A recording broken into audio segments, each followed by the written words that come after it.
నారాయణఖేడ్ నుంచి చాలా మెజార్టీ ఇచ్చింది నాకు. నారాయణఖేడ్ టౌన్ నుంచి గెలిచిన తర్వాత కూడా నేను ఎప్పుడు కూడా నేను నిద్ర కూడా పోలేదు. నేను మొత్తము ఆర్మిషన్లు నారాయణఖేడ్ అభివృద్ధి గురించి పట్టుదలతో ఫండ్స్ తీసుకురావాలని చెప్పేసి కృషి చేస్తూ ఎన్నో డిపార్ట్మెంట్ల నుంచి ఎన్నో శాంక్షన్ చేసుకొని రావడం జరిగింది. వాళ్ళు అక్కడ చూస్తే గత ప్రభుత్వాలు చేసిన నిర్వాహకం, సోనియా గాంధీ తెలంగాణ ఇచ్చినప్పుడు 17,000 కోట్ల రూపాయలు మనకు నగదు బడ్జెట్ ఉండేది. మరి మనం 10 సంవత్సరాలు మనం తెచ్చుకున్న తెలంగాణలో మొత్తం వారు పరిపాలిస్తే 7 లక్షల కోట్ల రూపాయలు అప్పు. దాన్ని మన రేవంత్ రెడ్డి గారు మన ముఖ్యమంత్రి కాంగ్రెస్ ప్రభుత్వం ఏర్పడినప్పుడు మనకు మన చేతిలో పెట్టిపోయింది.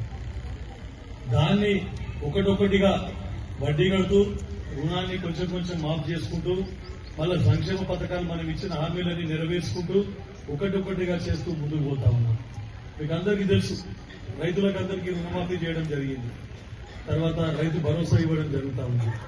ఇందిరమ్మ చీరలు మొన్ననే మనం అందరము సెల్ఫ్ హెల్ప్ గ్రూప్ లో మహిళలకు అందరికీ కూడా ఇందిరమ్మ చీరలు ఇచ్చినాం. సెల్ఫ్ హెల్ప్ గ్రూప్ లో మహిళలకు గతంలో ఒక్కరికి 1 లక్ష రూపాయల లోన్ ఉంటే ఇప్పుడు ప్రతి ఒక్కరికి కూడా 2 లక్షల రూపాయలు మనం లోన్ పెంచడం జరిగింది.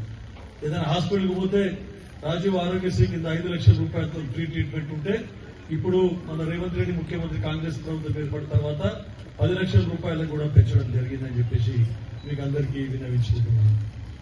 తర్వాత ఇంకోటి, మనము గతంలో వీళ్ళందరికీ అక్కడ సాయిబాబా ఫంక్షన్ లో పెట్టి ప్రోగ్రాం పెట్టి గ్రామాలలో ఉన్నటువంటి సెల్ఫ్ హెల్ప్ గ్రూప్ మహిళలకు అందరికీ కూడా ఈ చెక్కులు ఏవైతే ఉన్నాయో వడ్డీ మాఫీ చెక్కులు పంచడం జరిగింది.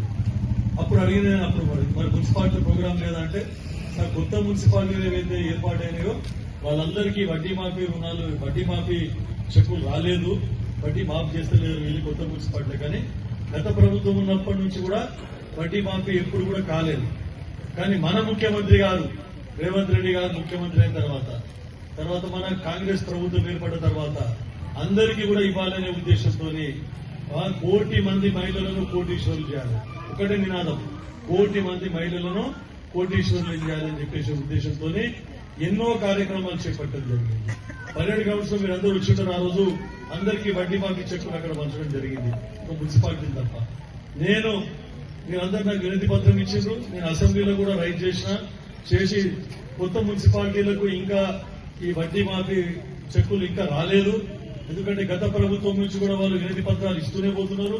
కొత్త మున్సిపాలిటీ ఏర్పడి కూడా మళ్ళా చాలా రోజులైంది కాబట్టి వాళ్ళకు కూడా ఇవ్వాలని చెప్తే నాతో పాటు కొత్త మున్సిపాలిటీలు ఉన్న ఎమ్మెల్యేలు అందరూ కూడా వాళ్ళందరూ నాకు సాయం చేసి ముఖ్యమంత్రి దృష్టికి తీసుకొని పోతే ఈ రోజు మీకు ఈ చెక్కులు రావడం జరిగిందని చెప్పేసి సభాముఖంగా మీకు అందరూ చెప్తాను. అన్ని మీరందరూ చూసింటారు, చదువుకున్న మహిళలు నారాయణఖేడ్ నియోజకవర్గం గురించి అసెంబ్లీలో ఎన్నిసార్లు మాట్లాడినా, ఎన్ని అంశాల మీద మాట్లాడినా మరి చూసిందో లేదో మా సోదరిమణులు టీవీలు చూస్తే వారికి అందరికీ తెలుస్తుంది. మీకు అందరికీ వ్యవసాయం మీద మాట్లాడినా, తర్వాత ఏదే విద్య మీద మాట్లాడినా, ఇటువంటి మనకు ఆర్టీఓ ఆఫీస్ మీద మాట్లాడినా, మీ రుణమాఫీ మీద మాట్లాడినా, ప్రతిదీ మాట్లాడినా ప్రతి దాని మీద కూడా నేను అసెంబ్లీలో మన నారాయణఖేడ్ నియోజకవర్గ అంశాలన్నీ కూడా నేను ఎప్పటికప్పుడు టైం దొరకకపోతే కూడా స్పీకర్ గారితో టైం తీసుకొని ఎప్పటికప్పుడు మాట్లాడుతూ ఉంటాను. మాట్లాడు ఒకటే కాదు, ఇమీడియట్ గా పోయి ముఖ్యమంత్రి చేపల్కి పోయి సార్ మా నారాయణఖేడ్కి ఇవన్నీ కావాలి, చాలా వెనుకబడ్డ ప్రాంతం, అక్కడ నల్గొండ, వరంగల్, కరీంనగర్, ఖమ్మం అన్ని నిధులు తరలించకపోతా ఉన్నారు. మరి నారాయణఖేడ్ కర్ణాటక మహారాష్ట్ర బార్డర్ లో ఉంటది, మాకే ఎక్కువ నిధులు కేటాయించాలి. గత టీఆర్ఎస్ ప్రభుత్వంలో తెలంగాణ సాధించుకున్నాం. తెలంగాణ సాధించుకుంటే నీళ్లు, నిధులు, నియామకాలు మనకు వస్తే మన వాటా మనకు వస్తుందని చెప్పేసి ఎంతో ఆశతో ఎదురు చూసినాం. అక్కడి వాళ్ళ సిద్దిపేట, సిరిసిల్ల, గజ్వేల్ తరలించుకుంటారు. కానీ ఇప్పుడు అట్లా లేకుండా ఇంతకు ముందున్న కలెక్టర్ ఫస్ట్ మీటింగ్ లోనే ఎవరు మన వల్లూరు క్రాంతి గారు ఉన్నప్పుడు ఫస్ట్ నేను రైజ్ చేసిన అన్ని నియోజకవర్గాలకు సమానంగా ఇవ్వాలని చెప్పేసి మన దామోదర్ రాజనరసింహ గారు, మన మంత్రివర్యులు, నేను ఇద్దరం కూడా అన్ని నియోజకవర్గాలకు ఇవ్వాలంటే ఈ రోజు మన నారాయణఖేడ్కు నిధులు వస్తా ఉన్నాయని చెప్పేసి మీకు అందరికీ తెలుపుతా ఉన్నాను. ఇటువంటి దీంట్లో భాగంగా 1 కోటి మంది మహిళలు కోటీశ్వరులు చేయాలని మీకు వడ్డీ మాఫ్ చేయడం జరిగింది. తర్వాత ఏం చేసినా మీకు అన్ని మహిళల పేరు మీద మీరందరూ చూస్తున్నారు, రేషన్ కార్డు ఇవ్వడం జరిగింది. గత 10 సంవత్సరాల నుంచి రేషన్ కార్డులు లేవు. మరి ఏదన్నా ప్రభుత్వ స్కీమ్ రావాలంటే ఖచ్చితంగా రేషన్ కార్డు అడుగుతారు.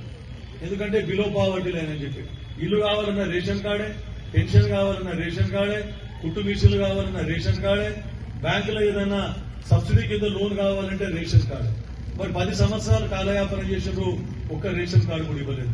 మరి మన ఉత్తమ్ కుమార్ రెడ్డి గారు సివిల్ సప్లైస్ మంత్రి, ముఖ్యమంత్రి ఆదేశాల మేరకు ప్రతి ఒక్క బీదోళ్లకు కొత్త కోడళ్ల పేర్లు కూడా ఎక్కియలేదు. కొత్తగా పెళ్లై మన ఇంటికి కోడళ్లు వస్తే వాళ్ళ పేర్లు కూడా రేషన్ కార్డులో చేర్చడం జరగలేదు.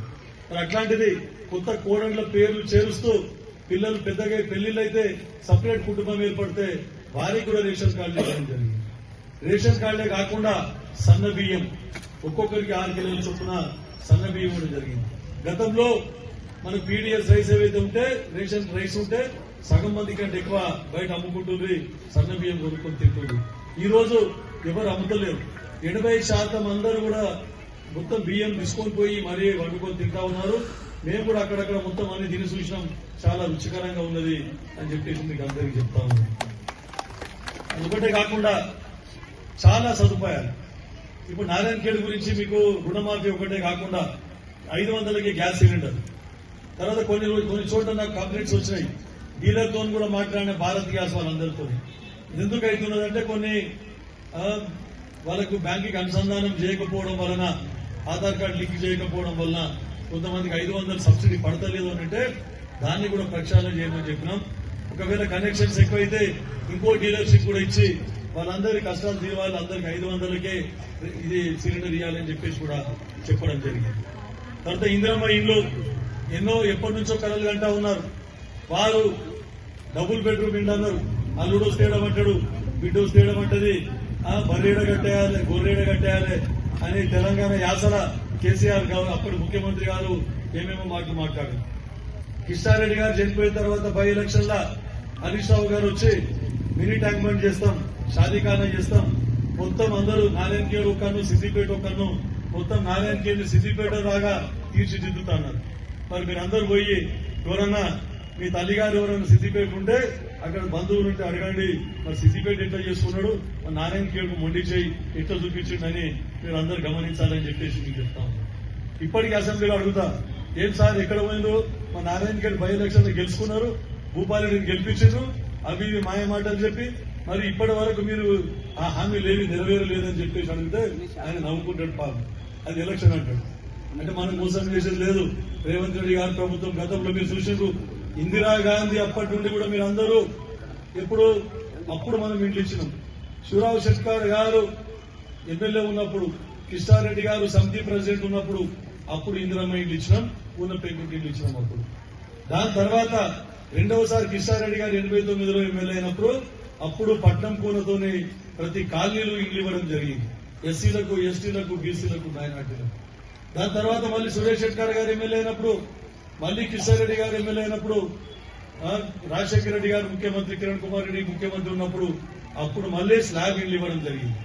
₹1,00,000 ఒక్కొక్క ఇంటికి ₹1,00,000 ఇవ్వడం జరిగింది. ఈ రోజు మనం ఎలక్షన్ లో ఇచ్చిన హామీ మేరకు మన ముఖ్యమంత్రి రేవంత్ రెడ్డి గారి ఆధ్వర్యంలో, గృహ నిర్మాణ శాఖ మంత్రి పొంగులేటి శ్రీనివాసరెడ్డి గారి ఆధ్వర్యంలో ఈ రోజు చక్కటి ఇందిరమ్మ గృహాలు నిర్మించుకుంటా ఉన్నాం. ఎక్కడ పోయినా మనకి ఇక్కడ 200 ఇండ్లు నారాయణఖేడ్ మున్సిపాలిటీకి 200 ఇండ్లు ఇందిరమ్మ ఇండ్లు శాంక్షన్ చేసిన ఘనత కాంగ్రెస్ పార్టీ అని చెప్తున్నారు. దాంట్లో 70 ఇండ్లు ఆల్రెడీ